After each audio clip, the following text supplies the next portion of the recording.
उस वक्त को भी याद रखो जब अल्लाह फरमाएगा कि ऐ ईसा इब्न मरियम, क्या तुमने लोगों से कहा था कि अल्लाह के सिवा मुझे और मेरी वालिदा को माबूद मुकर्रर करो?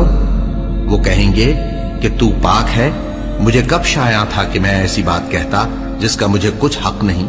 अगर मैंने ऐसा कहा होगा तो तुझको मालूम होगा, क्योंकि जो बात मेरे जी में है तू उसे जानता है, और जो तेरे जी में है उसे मैं नहीं जानता। बेशक तू अल्लामुल गुयूब है। मैंने इनसे कुछ नहीं कहा बजुज़ उसके जिसका तूने मुझे हुक्म दिया, वो ये कि तुम अल्लाह की इबादत करो जो मेरा और तुम्हारा सबका परवरदिगार है, और जब तक मैं उनमें रहा उनके हालात की खबर रखता रहा। फिर जब तूने मुझे दुनिया से उठा लिया तो तू ही उनका निगरां था, और तू हर चीज से खबरदार है। अगर तू उनको अजाब दे तो ये तेरे बंदे हैं, और अगर इन्हें बख्श दे तो तेरी मेहरबानी, इसलिए कि तू ही गालिब है, हिकमत वाला है।